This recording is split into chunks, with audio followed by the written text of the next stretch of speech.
कैसे वापस लाए हनुमान जी अपनी माता के प्राण। प्रिय भक्तों, इस कहानी के पिछले भाग में आपने देखा कि बाली के अनेकों प्रयासों के बावजूद भी वो यमदेव को माता अंजनी के प्राणों को हरने से नहीं रोक पाए, परंतु हनुमान जी जो अपनी माता से सर्वाधिक प्रेम करते हैं, उनकी माता ही उनके प्राण हैं। क्या होगा यदि हनुमान जी स्वयं अपनी माता के प्राणों को बचाने के लिए सृष्टि के नियम के विरुद्ध जाने को भी तैयार हों? आइए जानते हैं। कोई मेरी माता को मुझसे नहीं छीन सकता। मैं अवश्य ही अपनी माता के प्राण वापस लेकर ही आऊंगा। मारुति, मेरे पुत्र, अब ये संभव नहीं है।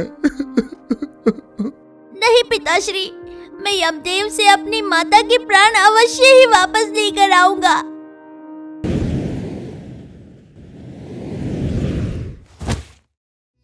प्रणाम यमदेव। प्रणाम हनुमान जी। यमदेव, कृपया करके आप मुझे मेरी माता के प्राण लौटा दीजिए। मैं उनके बिना नहीं रह सकता हूँ। परंतु हनुमान जी, मैं ऐसा नहीं कर सकता। मुझे ऐसा करने की आज्ञा नहीं है। यमदेव, मुझे मेरी माता चाहिए। मेरी माता ही मेरा जीवन है। मैं उनके बिना जीवित नहीं रह सकता। हनुमान जी, मैं स्वयं तो आपको आपकी माता के प्राण नहीं लौटा सकता, परंतु यदि आप मुझसे पहले कुबेर लोक पहुंचकर कुबेर देव से अपनी माता के प्राण वापस लेने की आज्ञा ले लेते हैं, तो मैं आपकी माता को पुनः जीवित कर पाऊंगा। ठीक है यमदेव। अपनी माता के प्राणों को वापस लाने के लिए नन्हे मारुति बहुत ही तीव्र गति से उड़कर कुबेर लोक पहुंच जाते हैं। कुबेर देव, कुबेर देव, आप कहाँ हैं? मेरे समक्ष आइए कुबेर देव। एक बालक की पुकार सुनकर कुबेर नन्हे मारुति के समक्ष प्रकट हो जाते हैं। हनुमान जी, आप यहाँ? प्रणाम कुबेर देव। प्रणाम हनुमान जी। कुबेर देव, मैं यहाँ यमदेव से पूर्व पहुँच गया हूँ। अब तो आप मुझे मेरी माता के प्राणों को लौटा दीजिए। ये आप क्या कह रहे हैं हनुमान जी? मैं किस प्रकार आपको आपकी माता के प्राण लौटा सकता हूँ? कुबेर देव, आप मेरी माता के प्राणों को पुंजिकस्थला के शरीर में डालकर उसे पुनः जीवित करना चाहते हैं, परंतु आप ही बताइए कि इस समय आपको पुंजिकस्थला की अधिक आवश्यकता है या मुझे अपनी माता की अधिक आवश्यकता है? परंतु हनुमान जी। परंतु क्या कुबेर देव? एक नन्हे बालक को उसकी माता से अलग करना किस प्रकार आपको उचित लगता है? मैं आपकी पीड़ा समझता हूँ हनुमान जी, परंतु मैं स्वयं सृष्टि के नियमों से बंधा हुआ हूँ। मैं चाहकर भी इसमें आपकी कोई सहायता नहीं कर सकता। तो फिर और कौन मेरी सहायता कर सकता है कुबेर देव? हनुमान जी, ब्रह्मदेव इस सृष्टि के रचयिता हैं। अब तो सिर्फ ब्रह्मदेव ही आपकी कोई सहायता कर सकते हैं, परंतु आपको यमदेव के यहाँ पहुँचने से पूर्व ही ब्रह्मदेव से अपनी माता को जीवित करने की आज्ञा लेनी होगी। अन्यथा यदि उससे पूर्व यमदेव कुबेर लोक पहुंच गए और उन्होंने आपकी माता के प्राणों से पुंजिक स्थला को जीवित कर दिया, तो आप आपकी माता को पुनः जीवित नहीं कर पाओगे। मैं अपनी माता को जरूर बचाऊंगा।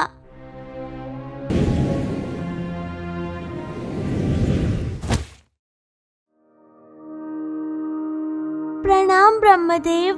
प्रणाम केसरी नंदन। आपका यहाँ आने का क्या प्रयोजन है? ब्रह्मदेव, यमदेव ने मेरी माता के प्राणों को हर लिया है। आप कृपया करके मुझे मेरी माता के प्राण वापस लेने में मेरी सहायता करें ब्रह्मदेव। केवल आप ही यमदेव को ये आज्ञा दे सकते हैं ब्रह्मदेव। परंतु हनुमान जी, मेरा कार्य तो सृष्टि की रचना करना है। मैं आपकी सहायता किस प्रकार कर सकता हूँ? मैं विधि के विधान को किस भांति बदल सकता हूँ? जो सृष्टि के नियम के विरुद्ध है, क्या वो कार्य करना उचित है या अनुचित? ब्रह्मदेव, एक बालक को उचित और अनुचित की क्या समझ? उसे तो बस अपनी माँ चाहिए। एक बालक का जीवन तो उसकी माँ ही होती है। जो उसे बोलना सिखाती है, चलना सिखाती है, पढ़ना सिखाती है, अपने हाथों से उसे खाना खिलाती है और अपनी गोद में सर रखकर लोरी सुनाकर उसे सुलाती है। मुझे तो बस मेरी माँ चाहिए ब्रह्मदेव। मेरी माता ही मेरे प्राण है। आपने सत्य कहा केसरी नंदन, परंतु मैं प्रकृति के नियमों के विरुद्ध जाकर ऐसा नहीं कर सकता। मुझे क्षमा करें। मुझे मेरी माता चाहिए। मुझे मेरी माता चाहिए। माता, माता, मुझे मेरी माता के प्राण दे दो। माँ, माता।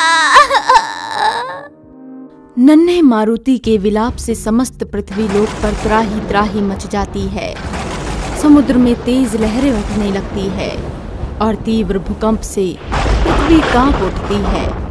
ये सब देखकर सभी देवतागण बहुत चिंतित हो जाते हैं और सभी देवतागण और भगवान विष्णु इस समस्या के समाधान हेतु ब्रह्मा जी के पास पहुंचते हैं। ब्रह्मदेव, यदि हनुमान जी इसी प्रकार विलाप करते रहे तो समस्त पृथ्वी लोक नष्ट हो जाएगा। प्रभु, आप कृपा कर इसका कोई समाधान निकालें। हनुमान, शांत हो जाओ। जब तक मुझे मेरी माता के प्राण नहीं मिल जाते, तब तक मैं कैसे शांत हो सकता हूँ प्रभु? आपके मन में माता के लिए जो प्रेम है, उसके लिए तो हमें विधि के लिखे विधान को भी बदलना होगा मारुति। बाल हट के आगे आज तक कोई जीत पाया है भला? हाँ केसरी नंदन, हम तुम्हारी माता के प्राण तुम्हें वापस करते हैं। आप सत्य कह रहे हैं ना ब्रह्मदेव? हाँ केसरी नंदन, तुम्हारे मन में तुम्हारी माता के प्रति प्रेम भावना ने हमें ऐसा करने पर मजबूर कर दिया। हमारे समक्ष उपस्थित हो।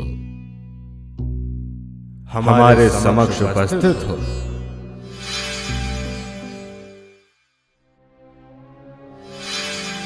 आज्ञा ब्रह्मदेव। यमदेव, आप शीघ्र ही अंजनी को उसके प्राण वापस कर उसे पुनः जीवित कर दीजिए। यही हमारी आज्ञा है। जो आपकी आज्ञा ब्रह्मदेव। हम स्वयं भी यही चाहते थे, परंतु सृष्टि के नियमों में बंधे होने के कारण हम ऐसा नहीं कर पा रहे थे, परंतु अब हम ऐसा कर सकते हैं।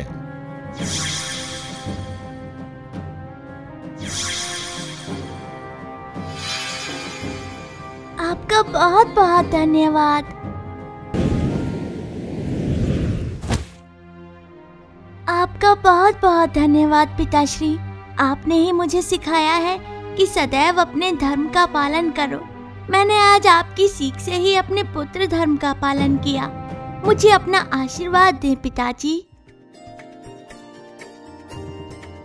मारुति, मेरे पुत्र, तुमने मुझे बचा लिया।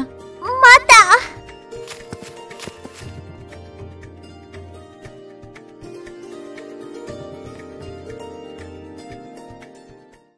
प्रिय भक्तों, आपने देखा कि किस प्रकार हनुमान जी ब्रह्मा जी से अपनी माता के प्राणों को वापस ले आए। उनकी अपने माता के प्रति प्रेम की भावना देखकर सृष्टि के रचयिता ब्रह्मा जी को भी सृष्टि के नियमों के विरुद्ध जाना पड़ा।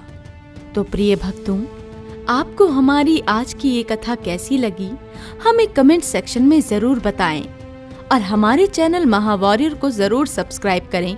और आपको अगली कथा किस महावॉरियर की देखनी है, आप ये भी हमें कमेंट्स करके बता सकते हैं। जय श्री राम, जय बजरंग बली।